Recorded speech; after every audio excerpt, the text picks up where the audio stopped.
Share screen. All right, so today's topic, we're going to go over the three fastest ways to get a qualified referral. And this is a continuation from last week's lesson, where last week we talked about the 7 ways to successfully leverage a networking group for results. So I'm just going to kind of just go over those really quickly. So those 7 are, own your space of genius, show up to everything, plan and max out virtual coffees, become a thought leader, become the solution to the problem, be consistent and be approachable, and bridge the gap. So this week, what we're going to be talking about is these strategies, right? And again, referrals come from people who know us, like us, trust us, and consider us a friend. And a lot of times people, they have the misconception of, well, business is business, and you don't want to mix business with pleasure. In the reality, if you look at time, the good old boy groups have been established based upon friends. So if you're going to get referrals from people, you have to kind of build some kind of bond with them. So what we're going to talk about is some examples of what that really looks like. And the fastest way to do that is to find the common ground.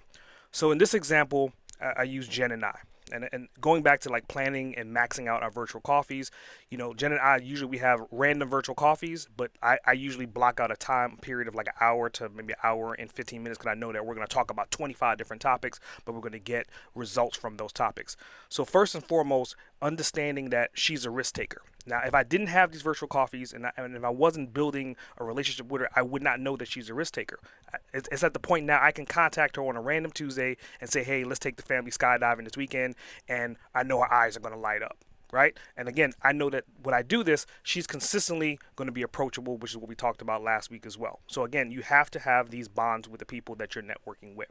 Second to that, the reason why I like her is because she's a foodie. I can call her and say, hey, I just picked up a 65-pound lamb and I'm roasting it this week and bring the family over. And I know, again, her eyes are going to light up. And again, I would not have known this until I've networked with her for a period of time and had virtual coffees with her for a period of time to get to know her and know what her likes and dislikes are. And then last but not least, I trust her because we both have sons, we both have kids, and we exchange parental information back and forth. Now, from a business standpoint, I didn't say anything about business.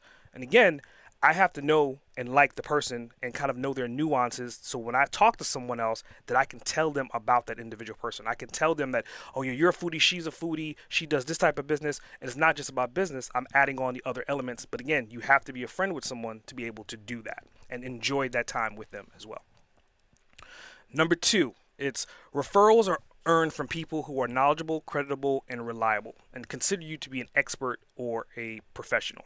The quickest way to demonstrate professionalism, it, here's the example, right? Rachel is knowledgeable, and it goes back to what we talked about last week about bridging the gap. Like, and this is not me being facetious, but this is the like, honest truth. Like, Rachel knows more about LinkedIn than teenagers know about TikTok. And this is an undisputable fact, right? So when I come to someone and I say that, like, first of all, they're going to smile, they're going to laugh, but I also know that when I tell them that she knows LinkedIn, she's going to deliver on that knowledge. She's going to be able to bridge the gap from that person not knowing LinkedIn to knowing LinkedIn.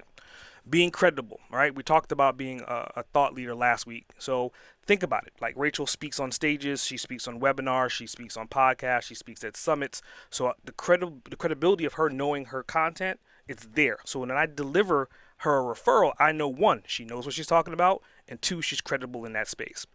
Last but not least is 3, and we had an offline conversation earlier this morning. I was telling Rachel, like, I was talking about her in this particular presentation because she's reliable. Like, before we got on this networking meeting today, something came up with our fearless leader, and Rachel had to step in.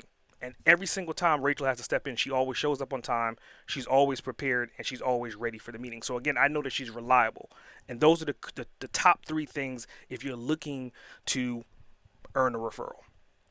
Number 3 is referrals are given when someone knows who you help, what you help them with, and why you need them to help you, or what's unique about what you do, right? Considering yourself to be an asset. So in this example, Lainey is the example, right? So Lainey helps small to mid-sized sales teams with their CRM, onboarding, email marketing automation, right? She becomes the solution, which is what we talked about last week. Because she is certified in Salesforce, and she's a consultant that focuses on results, right? She owns her space of genius, which goes parallel to what we learned last week. So when someone asks you for a referral or you're going to deliver, hey, this is the type of referral that I want, think about these 3 things, right? Think about who. In this case, Lainey is small to mid-sized sales teams. What does she deliver? Well, she's going to deliver CRM onboarding through email automation. And why do I want to give Lainey to my audience or give Lainey to my client? Is because one, she's certified. Two, she knows Salesforce. She's a consultant. She's focused on results. And any sales team are going to be looking for these keywords. They're going to be looking for these particular references to make sure that the person that is going to help them with their email marketing or their CRM can deliver those results. So then, just to do a general recap, these are the questions that I want you guys to summarize and take away, right? The first one is, do the people you network with know you? And if you could answer that question honestly, like, do you know Essay? Yes or no, right? Then, okay, do the people like you? You have to be honest. Because again, if you're networking with people that don't like you, you're not going to get referrals. Do people trust you? And trust does not mean also they're going to give you the keys to their house, but do they generally trust you with their clients? Do they trust giving a referral to you to know that you're going to deliver the results or at least deliver the common courtesy that their clients deserve? So the goal is I want you guys to go through this checklist. I'm not going to go through every single one of them because it's not a long list, but it's an itemized list for you to kind of really ask yourself this question and put an answer next to it. And it's a two-way street. Are you delivering it? And is your networking people that you're dealing with delivering that back to you as well? And again, if you have any no's to these, then you have to figure out, why do you have a no? How do I fix that no? Some of them are easy. If I don't know someone, book a virtual coffee. If you don't trust someone, then not only book a virtual coffee with them, but start to get to know them a little bit better than just doing a 15-minute virtual coffee. Maybe you should do a 30-minute or a 60-minute virtual coffee and really do a deep dive and get to know them a lot better than you currently do. Do you have any questions? I want to share something, and it's like perfect timing for this. So I had received a referral from a friend of my husband's, one of her friends who is a PR person out in California, connected with me. We had a great rapport, lots of opportunity to collaborate, refer. She referred one of her clients to me for a LinkedIn profile update, and seemed like we were definitely going to move forward with it. And then she messaged the woman who my potential client messaged me this week, was like, can we schedule another call? I need to talk to you about something. She apparently had such a bad experience with this PR person. She was afraid that I wasn't going to deliver the way that this woman didn't deliver.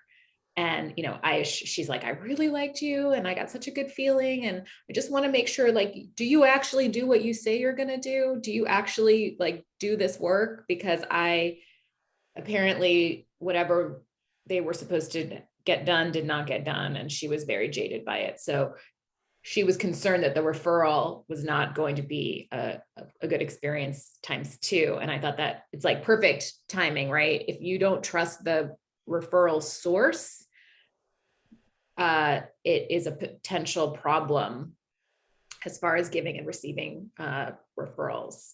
So perfect timing, Essay, for that experience. Perfect.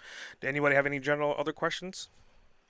I wanted to ask Rachel, piggybacking off of that story, do you do people's profiles for okay, so you'll do the whole thing, because that's a great thing for me to know, because I very casually moonlight as a LinkedIn coach, and I do not do that. So Yeah. I will go through somebody's profile and I'll say, this needs to be tweaked. You need to work on this. But I don't do it for them. So okay. I will most certainly toss everybody your way that would prefer to just have an expert tweak it for them instead of do it themselves. That's great. And the beauty on this, I will just share, is that, because Ariel, we've never met. We've never even had a virtual coffee. We've gotten to know each other. We'll fix that over the last year and a half through LinkedIn and Clubhouse, and built a high level of trust through that. Very nice. So going into the breakout rooms, what I want you guys to do, I've sent the link. So if you can kind of go through the checklist and kind of bounce these questions off of each other. And again, if you're talking to someone, I set up these rooms in particular to that way there's some push and pull. There should be some no's to some of these questions when you're asking each other these questions, and then figure out how to solve that problem between the both of you. And the doc is in the chat, the Google Doc for everybody. Or you just use the summary checklist is what it's called. So perfect. You should be able to just go to the table of contents and click on that. All right. So I'm gonna go ahead. Anything before we move on to the breakout rooms? Yeah, when we skydive an essay. Got a Don't like play that. with me. And again, that goes back to knowing who you're networking with. I want to be part of that. I've got a client that is in Texas and he's always telling me how incredible skydiving is. And I won't make it out to Texas anytime soon, but I can make it to Atlanta. So if you guys do that, Come on. Y'all tell me all